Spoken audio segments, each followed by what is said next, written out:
the moments that happen where you feel like you have to defend so hard what it is that you're doing, or if I mean, it's you like the feel Titanic. under-resourced. Yeah, You're like trying to say, hey, listen, there's an iceberg, and I'm telling you, we need to turn right now. If we don't, we're going to hit it. But then it's that battle of people still saying, no, no, we'll be good. We'll be good. exactly. Hello, I'm Shauna Carroll. I'm a post producer and editor. I've had the great privilege of working on some extraordinary projects, from scripted to doc to reality, short form and long form, which means I've seen my fair share of fix it in post. This podcast is my homage to the many incredible people who work in post, but often get forgotten behind the bright lights of the red carpet. Notes from Post is where I give Post a platform to give notes instead of receive them. Hello. Hello, Lauren and Marissa. I just want to say thank you so much for joining me today. I'm so glad to have you both. Both of you have just recently worked with me on the last project that I was on Black Twitter. Lauren, you came in to kind of step in for me, so I'm super grateful for that because you were amazing. And Marissa was my rock on that project, and it was a sad, sad day when you got wrapped. But it's been about a month now since you've been off, Marissa. And Lauren, we haven't spoken since December, so I thought it would be a great time to catch up. So, Lauren, would you mind just telling us a little bit about who you are, how you got to be the role that you're doing right now as a post supervisor, and some of the likes, like some of your favorite things about being a post supervisor, and maybe some of the things that you really don't like about it? Yeah. Thank you for having me and wanting to talk about this wonderful little world that we inhabit as post people, post supervisors, post producers. What's funny is I got into post supervising, like, God, I feel old saying over a decade ago, but that's not true. But it's Oh, not man. necessarily like the first thing I did when I started doing work. I'm sure anyone who wants to quote be in film or work in TV, everyone has the dream of, I want to be on set, I want to do this, I want to do that. And I was doing actually a lot more like production management type of stuff for a Oh, small company really? and everything. Yeah. And I initially was like, I'm going to be like a production coordinator, production manager, and I want to be on set. But Oh my got gosh. burnt out real quick. Yeah. But so I started falling into post. I mean, I've always liked the edit process, like doing projects that I made with friends or in college, but I never really thought about that as a career until I actually started working on shows. And it was mostly TV shows that I was in the beginning, and especially in, New York. And a lot of it was reality at the time too. I was on a lot of prank shows. I was on a lot of ghost shows and a lot of prank shows in the Oh, fun. beginning. Oh my Um, god, did not know this. yes. Yeah. Were there pranks played on set? I just need to know. I mean, yes. I mean, I was also in the office for some of it. So it's like I would see some mild degree of it. So I was on a hidden camera prank show, Oh my gosh, which I so think you can fun. see where I'm gonna go from Yes, from yes. here. I was the office PA at the time, but I was really helping trying to coordinate like alongside the production coordinator, and I was doing a lot of the intake for the releases at the end of each shoot day, which was a bear. And like the shoot schedule was so crazy. No one ever had any time to catch up. And I was like sitting there being a little, you know, studious data entry gremlin, Oh my god, I organizing all love the it. information. And then at one point, you know, as the shooting ended, they were starting up post and they were like, hey, you seem to know the information better at this point about what releases we have and who we have released and whatnot. So I got extended to stay through post and help watch down all the cuts of everything, figure out how many Oh, blurs needed to happen. And then I also was out hunting down people. And it was yeah. that was a real strange thing, which I now am suddenly back doing on one of my current projects, but that's where we're jumping ahead. But yeah, So having that's how you got into post, post. period. And what was your role then? I guess I went from like just being a production PA to a post PA essentially.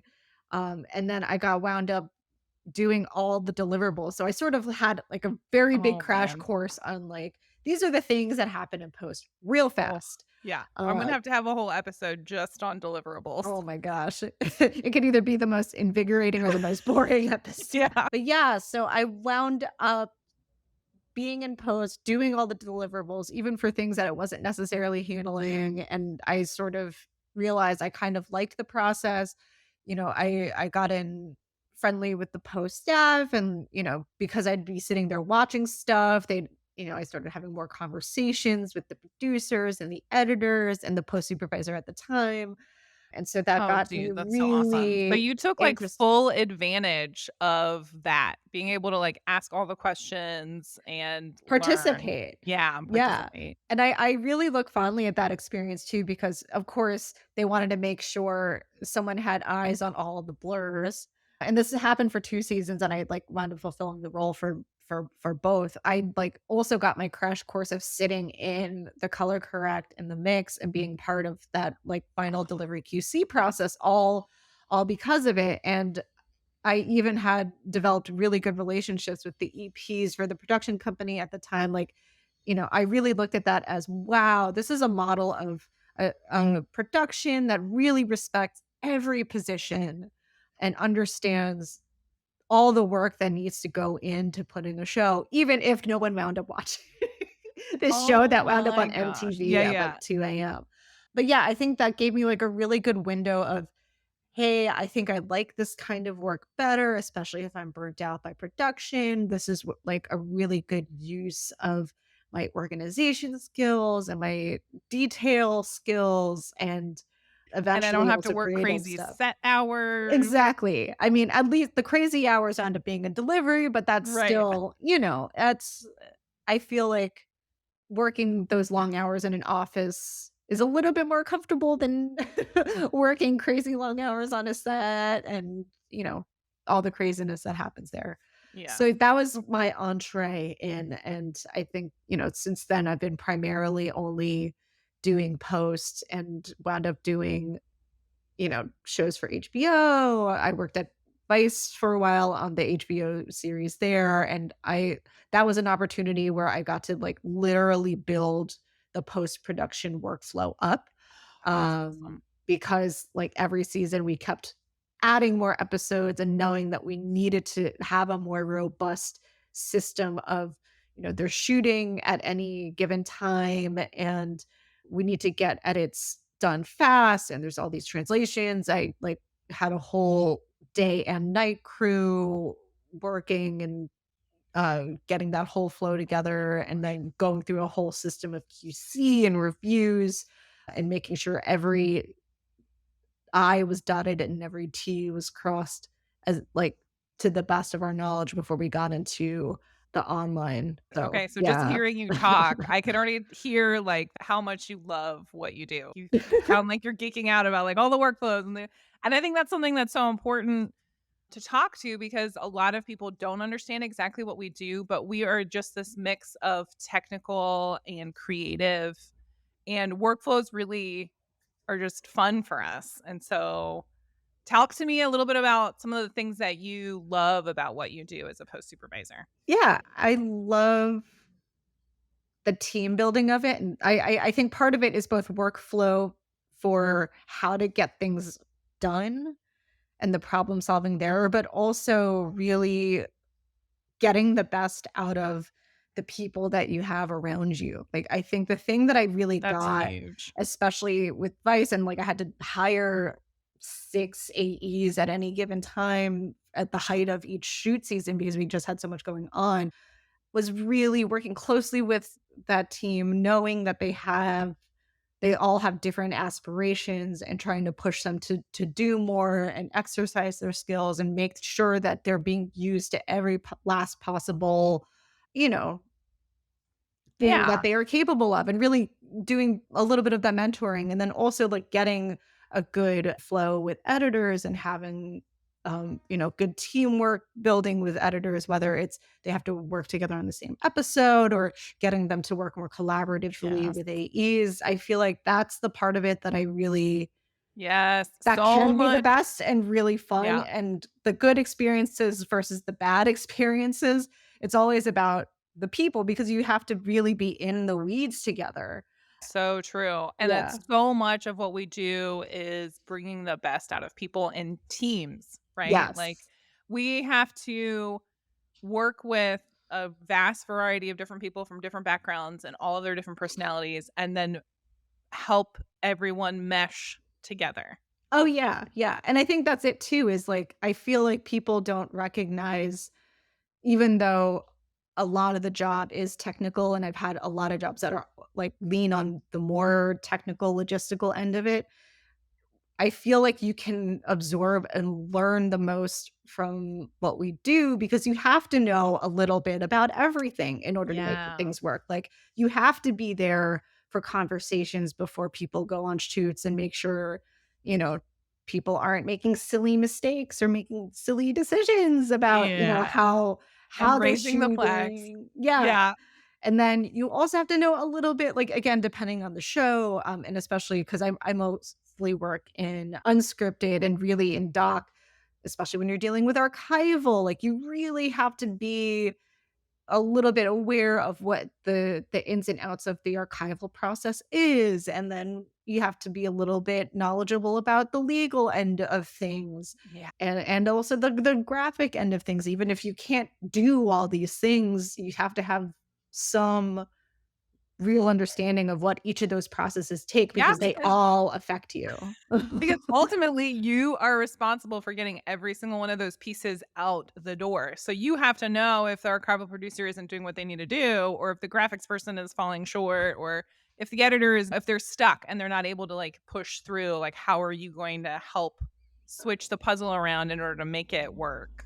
Exactly. I actually had a friend who he started off as an editor, became a producer, and then, he obviously knows what I do and has worked with me, like, as a post supervisor before, but he recently had to show run something for the first time, and he kinda came back to me and was like, "Man, I really did not realize how important your position is to making sure a show runs." And I feel like Oh my gosh. that was like, Vindication. yeah, it's both vindication, but also like great. Like the best kinds of producers and showrunners are the ones who also get it. As much as it's on us Yes. to know what the whole machine has to do, I think the best producers and showrunners I've worked with also have a very good understanding of what it is that we do. Like, it 100% all has agree. to work together as far as mutual understanding in order for something to run as smoothly as it can.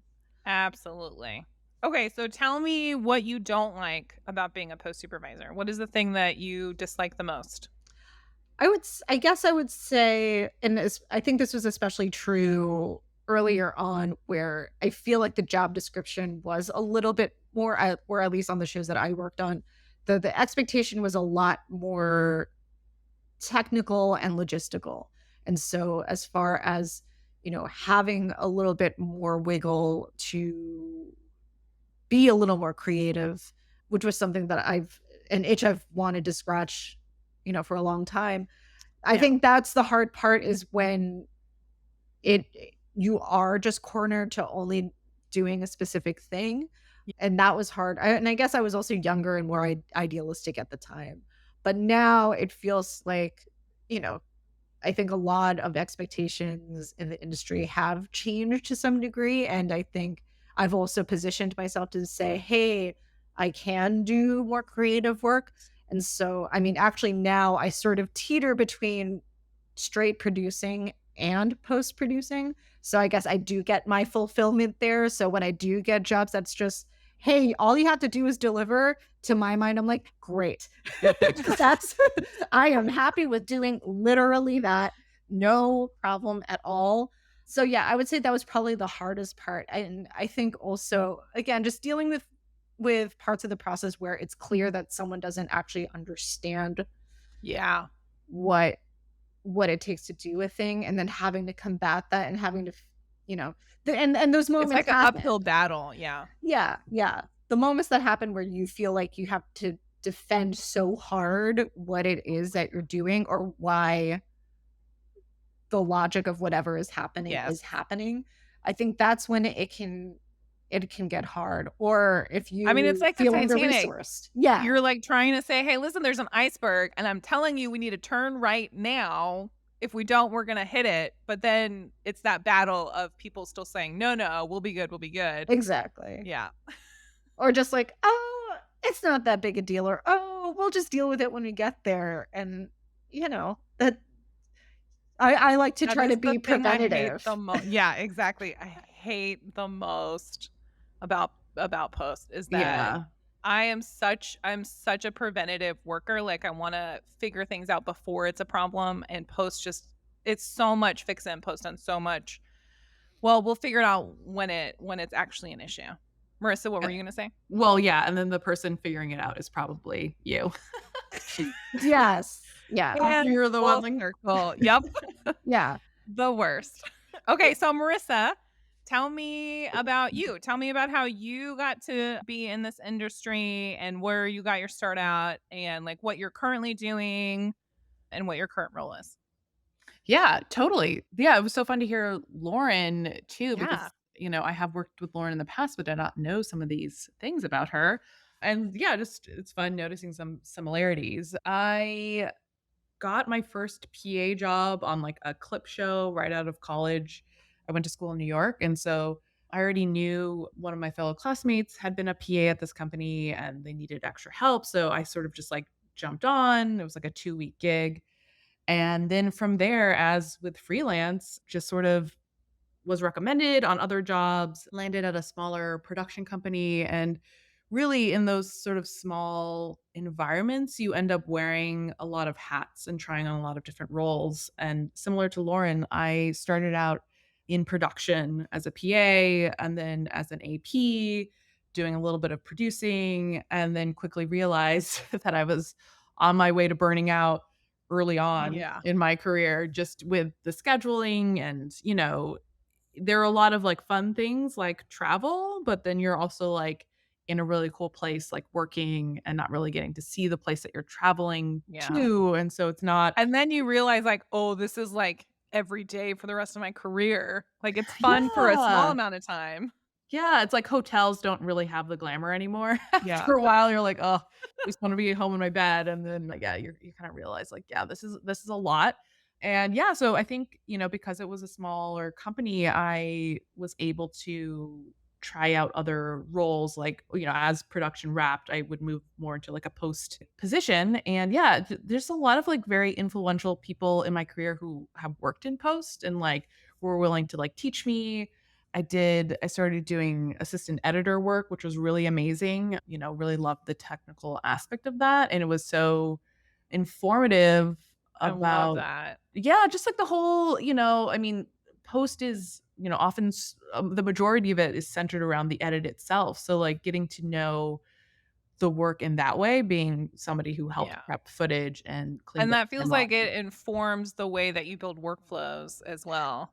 Totally. Yeah, and it gives you a really great understanding, especially now in a more managerial position, understanding like how long it takes for someone to do something, whether Yes.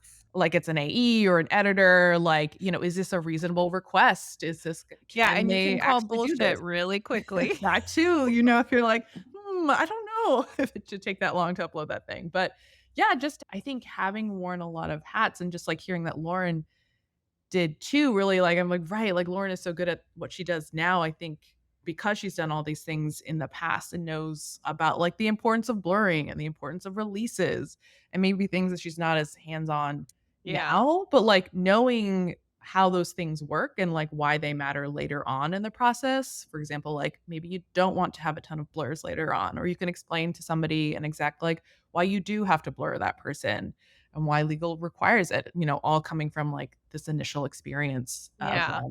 of doing it yourself, which I think is, like, the most invaluable, thing you can bring Yeah. to any position is, like, having done the work of other people in your same team. Yes. So, yeah, I think lifestyle-wise and just, like, interest-wise and, like, yeah, the fact that it was more technical, like, post, I think, really spoke to me as a place I kind of wanted to move more into, and, yeah, I'm since that point, have been working as a coordinator, sometimes a supervisor, But yeah, working with people like you, Shauna and Lauren, on the We're post your team. favorite. You don't have to hold back. Exactly. Yeah, just it's been really great. And, in terms of like some of the best things about it, like to mirror what Lauren was saying, it's really like, when you're working on a really great team or are able to help build a really great team, it just means everything to a project. It is your day to day. Like, no matter what project, what the topic is and what the final product is, like if you can really work well and respect and yeah, get along and whatever with Yeah. your it means a really great working experience. Yeah. So yeah, I think yeah, having a really great team is great. Working with people, working with your friends is always fun. People Yeah. you've worked with before.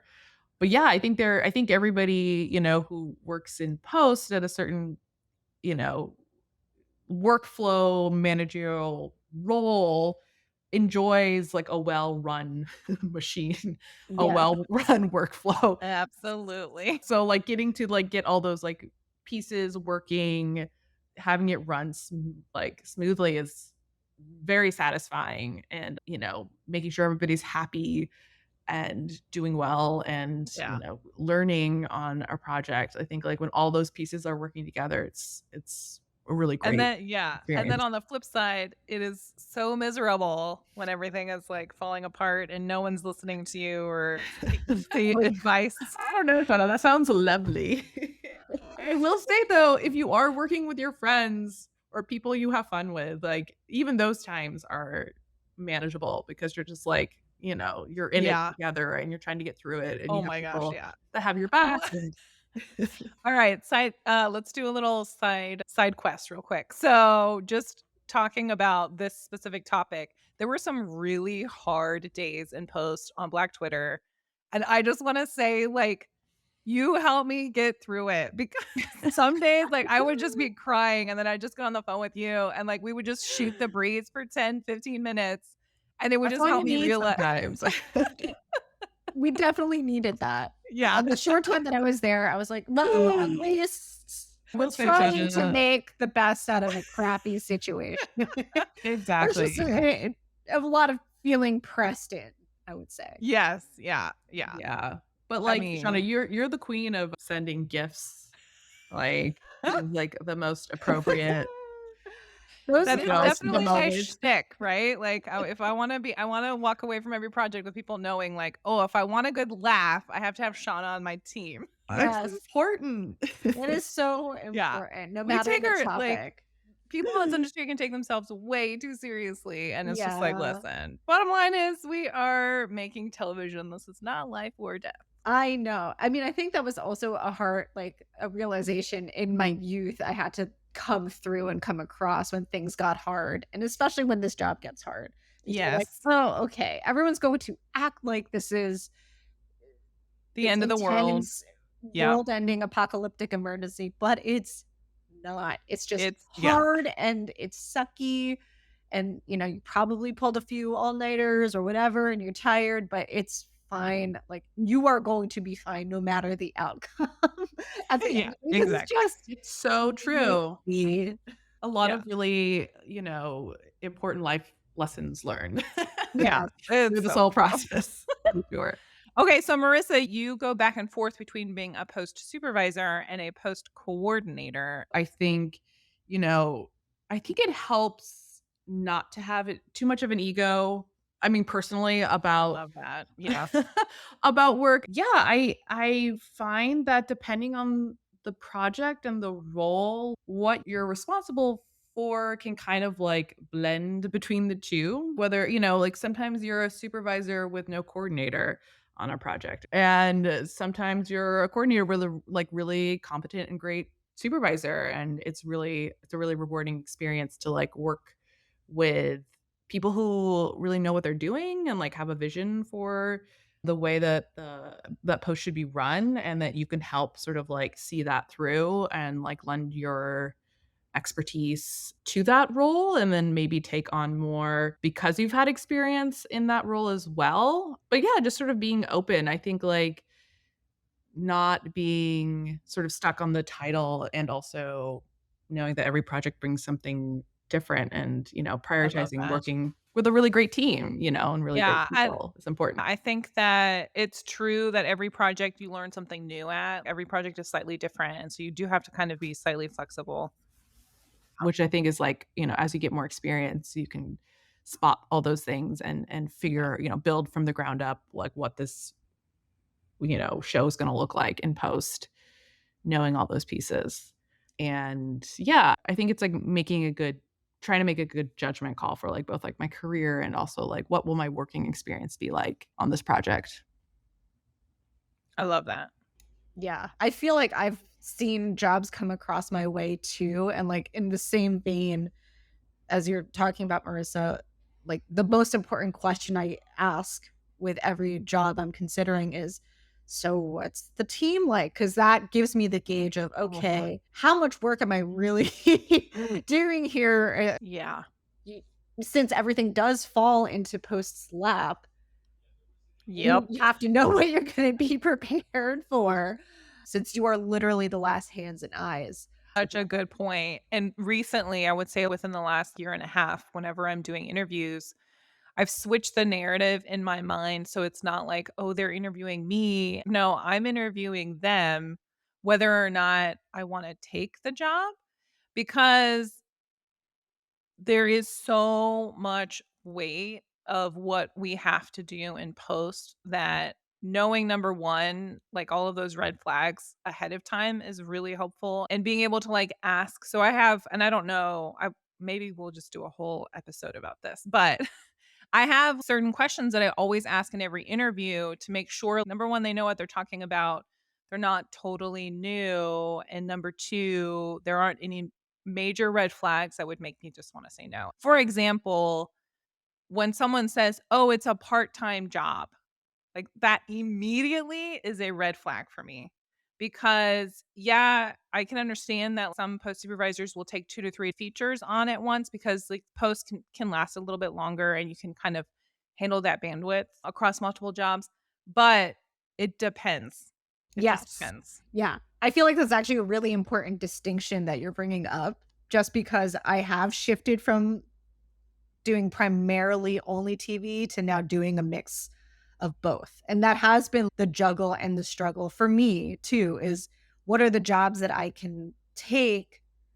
How do I manage my own schedule as a freelancer? And how can I also just be upfront and honest about what's going on with Yeah. either people that I wanna work with or, who whatever jobs are coming my way. Like, I have to really take a look at what are you asking of me now? Are the schedules going to converge? And we also know schedules have a tendency of extending even the best of projects take a little bit longer, maybe a few weeks, maybe a month, but every project always has a very things happen in production, things happen in post where you suddenly realize you need more time for one reason or Yeah. another. So how does that affect the bottom line of, what are you capable of doing and also knowing how much you have to do? Because most of the work does wind up being in the end, and especially with features where you might not be as present in the Yeah. beginning, but you have Yeah. to be for the end. And like a yeah. And this whole part-time, I don't know how you all feel, but, like, the part-time thing really feels like now it's more of a conversation post-COVID and Well, remote yeah, that. workflow, right? I wonder how much of this was in the landscape before What do you everything mean? kind of Like, well, just, like, with everything being remote, doing a job part-time, I think those asks feel like oh, more right. like there are more of those sort of opportunities out there. Yeah, that's actually a really good point because prior to COVID, we were all going into the office full time. And I think it would Yeah. have been more difficult to do multiple part-times. Yeah. So, yeah, the landscape sort of having changed with everything being remote is interesting. Yeah. Okay. So, Marissa, you did talk to us about your role and what you like about your job, but what don't you like? I think it really depends on the project. I think that, there are I think part of being in a more managerial position is that being in control is is important or like knowing how all the pieces are going to work and the timing of everything. So like when things are like sort of not in your control or there are factors that you can't anticipate or that sort of throw a wrench in what you had planned, I think that can be very um difficult as you try to like rework the plan. Now, obviously there's like a problem solving aspect of that that can be rewarding, but it also can be hard to do when there's like Yeah. a lot of things you're trying to account for and certain things that like you weren't expecting become a reality. Depending on like how many of those things are in the air and like what's changing, the job can be harder. But again, I do really feel like if you are part of a good team, you have the support that you can really get through anything. But yeah, I think just not having everything go the way that had initially been planned is tough, across the board, I'm sure for everybody. Yeah. But yeah, managing I all think I think yeah, I think just because you are the one potentially like responsible for getting the final product out the door, like the answers to those unanswerable questions land at your feet. So yeah, I I think think you that can kind of be feel yeah. particularly miserable when it feels like it's nonstop problem solving as well. Yes. Yeah. That's a really great Yeah. point, Marissa. It's like the best laid plans, but there's only so much you can do if like you can't predict or control what is going to come your way. Yeah. Yeah, and the whole thing of support to fix the problem, like, if you don't have support or just some other particular weird idiosyncrasy of the production, things that should be easily solved, and then there's just this one thing that you can't get past to solve it, it can be so frustrating and make the job Yeah. hard and miserable. And I think the more experience you have in the role, maybe the more frustrating it gets because you I know, think like so. like, Yeah. you know how it should be or what would be the ideal, and you're like, "Oh, but why can't it be that way?" And so the knowing part is weirdly a curse too. Oh, man. Do you guys have any, like, real world stories to tell a situation where you had to come in and save the day? Like a superhero. Like a super I mean, like, listen, all of us in posts are magicians and superheroes, and you can't convince me otherwise. Honestly, it's the small wins sometimes. I remember being on a project and realizing that one piece of stock archival was not accurate to the city that we were depicting. We were at delivery phase and I flagged it. It's funny. I mean, that's the first thing that popped into my mind. But I was like, Dude. I love those yes. moments though. Yes. It's another one of those things where it's you never know who's gonna have the tidbit of information or this area of expertise that's gonna be so useful, which again, it just points to giving an opportunity to everyone on your team and like making sure the environment is open enough to allow that for that space for someone to say, "Hey, I actually know about what this town looks like, and that's the shot of the town." Or whatever else it may be. I've always been like pleasantly surprised by niche areas that other members of the team have where you're like, oh, that's actually really good perspective to have of a Yeah. project at the end of the day. Yep. Totally. Shauna, what about you? I feel like I'd be interested to hear how you got into Yeah. post. Or do we already know this Um, in the podcast? no, I haven't actually talked about it in the podcast, but I don't know. Should I share that now? Why not? Okay. So In the sisterhood of I think that post. it is really common to get in as a PA. That's how both of you got in, and that's what I was just expecting I was gonna have to do. I was at film school. I was in my senior year and my last semester. And at this point in film school, I was the go-to person when it had anything to do with post. I was kind of like the workflow guru, and I helped actually save some projects where like some of the kids had copied over just the project files and not all the metadata, and like helping to like teach them just like the basics of that. And so there was really no one else in school that was really interested that deeply in post production. And I had already edited a bunch of projects. So for my senior thesis project, I didn't really want to edit. I actually wanted to be the post producer. And so that was my role. In my senior class, one of my friends had a connection with someone who owned a production company and they were looking for a post production supervisor. It was super random, but this person had built such confidence in me. And then she just talked me up to the owner and the showrunner of this production company. I went in for an interview. I went into the interview thinking, "There's no way someone who hasn't even graduated film school yet and has no real world experience could get this job." So I was like chill as a cucumber. It was just fun for me. And then I got the job. So I went from film school directly into, actually, it was 2 weeks before I even graduated, I started that job. I started as a post-production supervisor.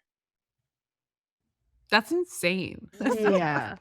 And I think the both of you know me well enough where I was just like, "Well, I don't have any actual real world experience, but I'm gonna figure it out." And so I mean, but it's like a huge learning curve, especially Yes. since, I mean, we've been talking about like managing people and personalities and politics and I think I had to fire somebody within like the Oh first my month of god. me like making that big jump where I Oh my like god. thought I was coming in to like essentially PA coordinate, and then by the time I got in, they were like, "Oh, by the way, you're doing it all." I'm glad you have Oh such my faith, I mean, being have to carry so competent much. yeah, being competent goes a long way. I think that is oh my noticeable god. no matter, I like, think you're what right. level And you're at. it's funny that you say that. I used to think, when you're young, Lauren, you were talking earlier, like, oh, when we were young, you think like, oh, everyone has the same ability, everyone is just as confident, everyone could do it if they put their mind to it. At least that's how I always thought. That's But how I like, thought, and then I very quickly met people.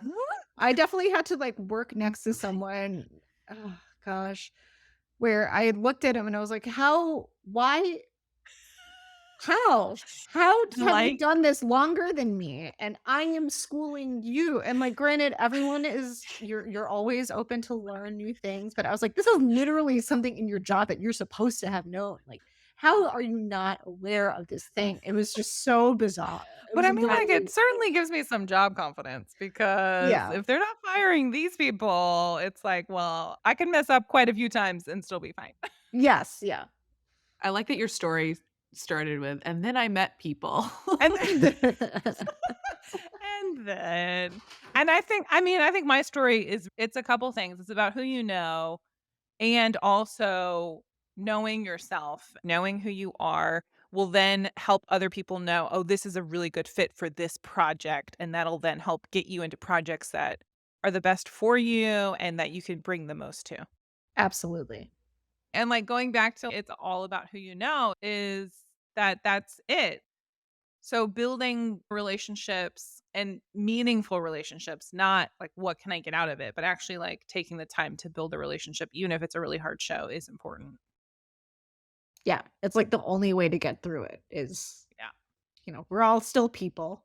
We're not saving lives, but we Yeah. should all be there for each other, and it makes a difference. My, like, Yeah. closest friendships have come from It's so true. projects I've worked on through work. Oh, thanks, Marissa. No, I'm just kidding. Yeah. Oh, right, Shauna too. Yeah. Okay. So, how should we wrap up? I think we've had a wonderful discussion. Thank you so much for chatting with me. I would love it if you each could kind of give your best advice or thoughts on someone who's trying to get into post as a post supervisor or post coordinator. Like, It's interesting. I don't know if I knew I was going to end up here, so it's hard to say. I'd be curious to meet somebody who was, like, very they adamant. knew. They knew Yeah. that they knew about the role actually, and maybe which is also part of your podcast is, like, talking about this role or these roles that maybe not everybody is aware of.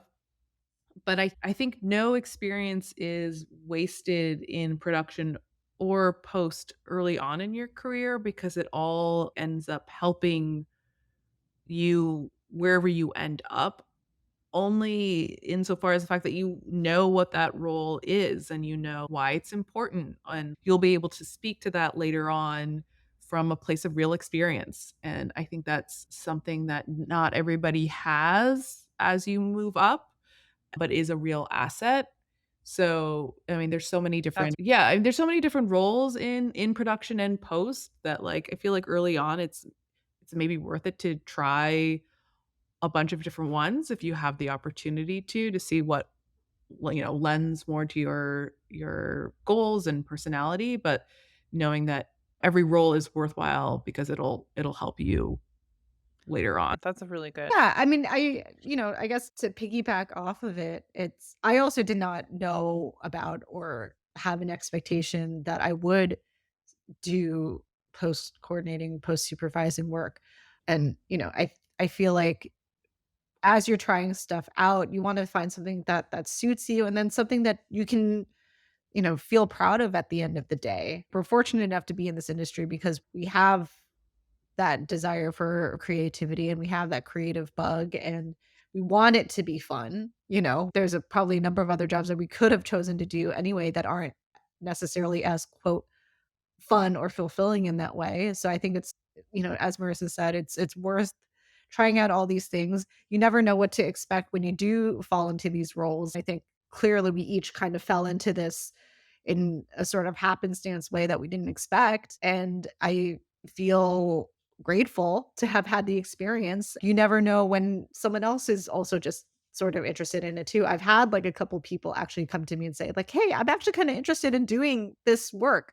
And coming from different angles, whether they were like a PA or an AE who's like, "I actually don't want to become an editor." And also each job is going to be different and expect something a little bit different out of the job, which also makes it hard to ever explain to anybody like sometimes what we do, or at least like and maybe Shauna, this is also true for you too, like as both post producers, it gets fuzzy of like what is the expectation and what do we wind up doing.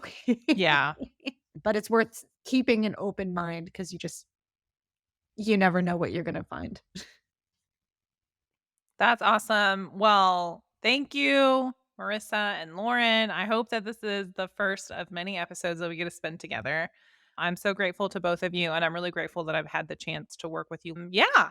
So that is it. We did it. Yeah. Thank Thank you you. Thank so you Thanks so you, much. much. Shauna. Yeah, thank you. This is great. I love an excuse to chat with my friends, first and Yeah. foremost, and secondly, former colleagues. Yes. Thanks for the distinction. And that's a wrap on this episode of Notes from Post. Huge shout out to those who stuck around to the end. If you'd like to help me amplify the voices of Post, I'd be so grateful if you would leave a 5-star review or share an episode with a friend or two. It really helps to get the word out. Lastly, I'd love to hear any thoughts or suggestions for upcoming episodes. You can email me at notesfrompost@gmail.com or leave a comment on my site at notesfrompost.substack.com. Until next time, I'm Shauna Carroll.